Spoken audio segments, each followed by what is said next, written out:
Welcome back. Today we're going to take a closer look at fishing hotspots. We have a lot to cover in this one, so let's get to it. Now, the purpose of a fishing hotspot is to provide you with a way to easily catch uncommon and rare fish. They come in 3 different levels: broad, which is 1 star, rare, which is 2 star, and secret, which is 3 star. There are a few differences between each of the hotspots, and we'll go over that in a little bit more detail later in this video. For now, let's talk about discovering hotspots. Now, as you level up your fishing skill, you'll unlock the ability to discover and track different hotspots across the map. And it is worth noting that you don't get to choose the ones you unlock, it is all predetermined. And before discovering a hotspot, you can still identify them on your map. You just need to look for the hexagon shapes near the water bodies. And once discovered, a fish and star icon will appear on your map. So if you haven't been there before, you won't see the icon until the first time you visit. Now, you can't just go to this hexagon area and stand inside of it and fish. That's not good enough. You're going to have to do a little bit more than that. What you're looking for is the hotspot pool. A hotspot pool is about 2.5 to 3 meters in diameter and has fish jumping out of it. Now, you need to land your line right in the hotspot pool to be able to get the bonus. And you'll know if you landed into it because it'll say landed on hotspot right next to your bobber. Well, when you're fishing in one, the time to get a bite is greatly reduced. It almost seems like it's cut in half. And if you're using a bait, you'll get a bite almost instantly. Now, as I mentioned earlier, there are a few differences between each level of hotspot. The most noticeable difference is the rarity of the fish that you'll get from each one. Now, the 1 star broad hotspots, you're looking at mostly uncommon and common fish. If you're lucky, you might get a rare or two. For 2 star hotspots, about 60% of the fish that you catch in them will be uncommon. The rest will be rare. You're not going to get any common fish in them. And for the secret hotspots, you're just going to get rare. You're not going to get any uncommons. You're not going to get any commons.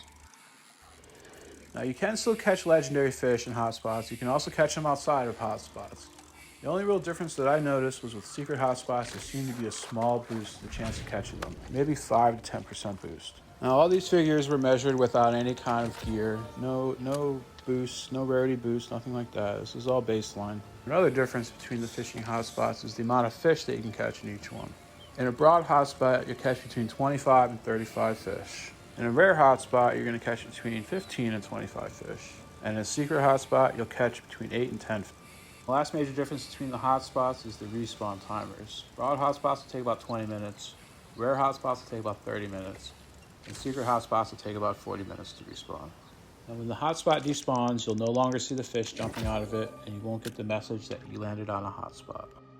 Now, to figure out the best regions to fish in for hotspots, I had to come up with a formula to give a score to each one. And basically, this formula gives more points for higher tier hotspots. Now, here's what I came up with. Taking the total count of the 1 star fishing nodes, added to the sum of the 2 star fishing nodes times 2, added to the sum of the 3 star fishing nodes times 3. Reek water came in at the top for both total and saltwater. Ebb and Scale was a close second for total, but also dominated for freshwater. Now, these 2 zones will probably be the most popular amongst the endgame fishers. And out of the 2, I think Reekwater will be more popular, mostly because it's got 6 different 3-star hotspots in saltwater. Yep, you heard me right, 6 3-star hotspots. The other zones don't even come close. And remember from our last video, these 3-star hotspots are the best spot to get treasure chests.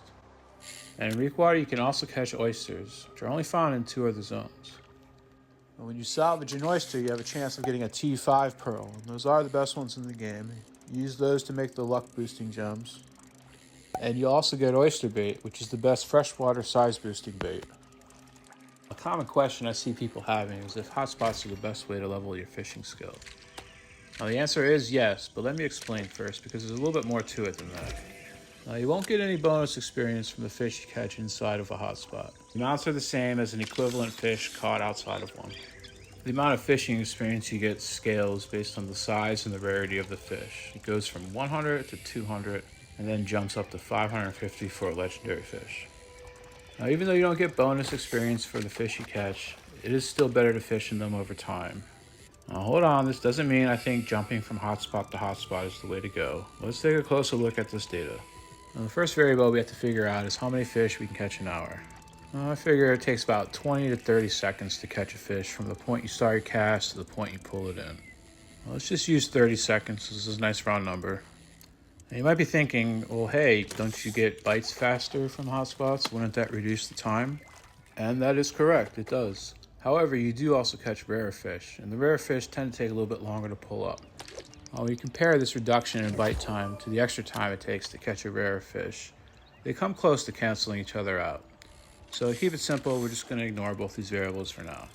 So fishing non-stop for about an hour, you're looking at about 120 casts at 30 seconds per. When fishing outside of a hotspot, you're going to average about 110 experience per catch. So this comes out to about 220 experience per minute. Okay, so a secret hotspot has about 10 fish in it that you can catch. And on average, you'll get about 190 experience per catch. This is because they have mostly the rare fish.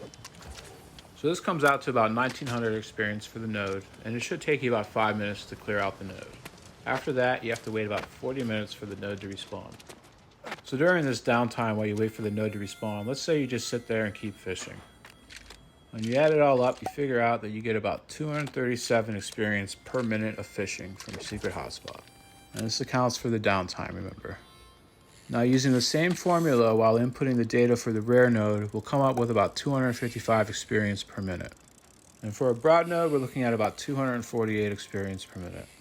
So looking at this data, we can tell that fishing at a 2-star hotspot is going to be the ideal one to boost leveling quick, with 1-star nodes trailing not too far behind. Now obviously fishing in a hotspot is going to be better than not fishing in one at all. But what about if I bounce between 2 different hotspots versus just staying at one and fishing when the node isn't there? Is that going to give me a better result? Now this is where it gets tricky, because we now have to account for travel time as well as risks. Now each minute of travel time is taken away from fishing, and if you're fishing in open waters, that comes out to 220 experience of fishing loss per minute. Now there's also always the risk that the node that you're running to is depleted by the time you get there. There are also many distractions while you're traveling, like that iron node or that hemp plant. It may look tasty, but it is going to cost you time to get it. Now, if you can find a small circle of hotspots that you can cycle between to minimize your downtime, as well as minimize your risk, you might be able to pull ahead. But to me, I just don't think the risk is worth it.